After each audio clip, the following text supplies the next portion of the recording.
We have one more video to do this week, and as I promised yesterday, it's a different kind of video because a whole bunch of you have been asking me about my tattoo.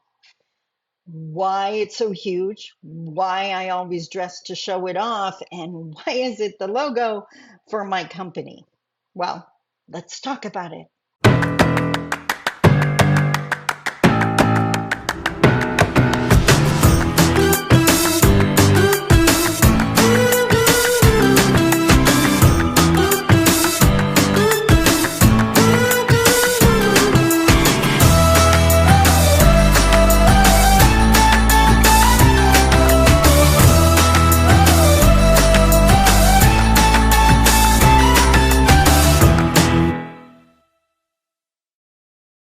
Bonjour. Mishko Paganan Nadishnakas Mandodam. Hi, everybody. My name is Sandy Boucher. I'm Red Thunderbolt Woman of the Loon Clan, a proud member of Seine River First Nation in Treaty 3 territory in Northern Ontario.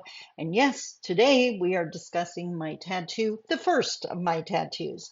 I have a few others. We don't need to talk about those.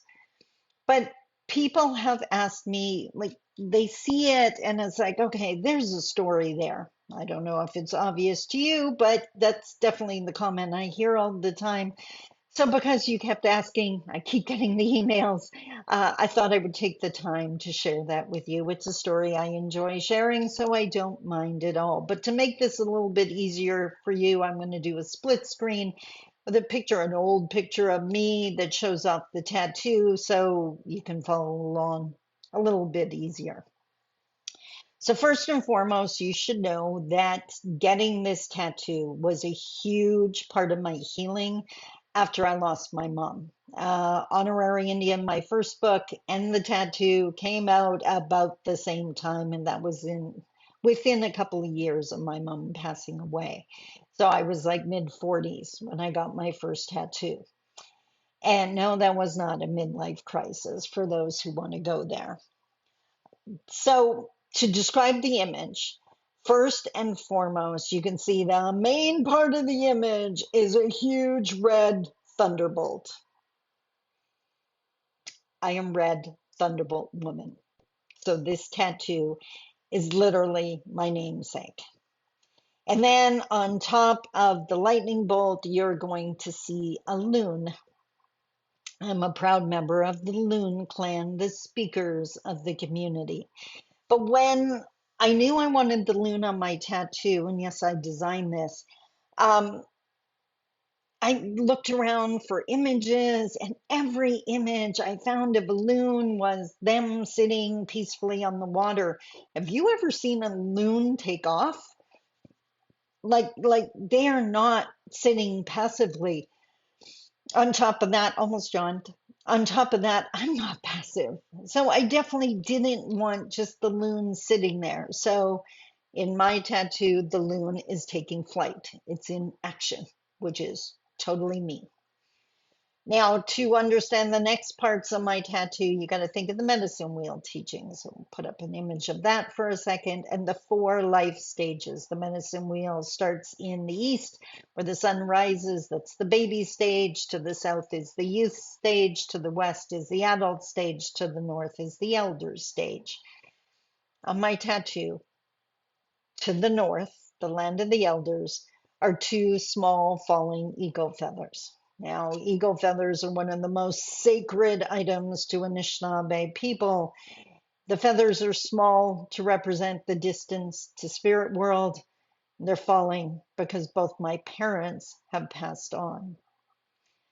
To the bottom of the tattoo, in the land of the youth, are 2 strong, beautiful eagle feathers and a small falling eagle feather beside them. The 2 strong feathers represent my children. The small falling eagle feather represents the daughter I lost to SIDS. And on both sides of the tattoo are 4 beads, black, yellow, red, and white, the colors of the medicine wheel, the colors of man. We are told that when we come together and share our teachings, that's when we bring the world together. And that is literally the work I do. Now, that's the image of the tattoo, but the size and the location are just as important. You see, my mom, when she was alive, there was two things she always told me. You don't realize how strong you are. Never forget how strong you are. And no matter where you stand or who you stand beside, don't forget who you are. I got the tattoo huge, so it's almost physically impossible to hide who I am. And I got it on my bicep to remind me of how strong I am.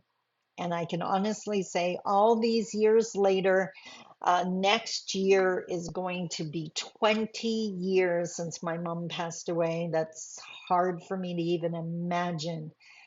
But the tattoo is still doing its work. Every time I pass by a mirror or a window, it makes me smile. It's a reminder of who I am and how strong I am and whose daughter I am. So thank you so much for asking to hear the story.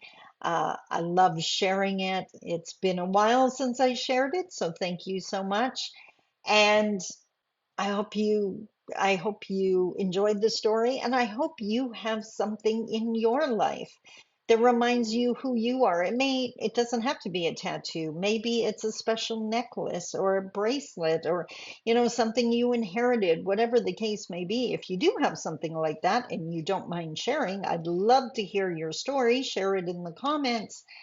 But I think for our sakes. I mean, as we go on and grow and, get add a few years under our belt, we realize that it is really easy to forget who you are, especially when you start standing near someone new.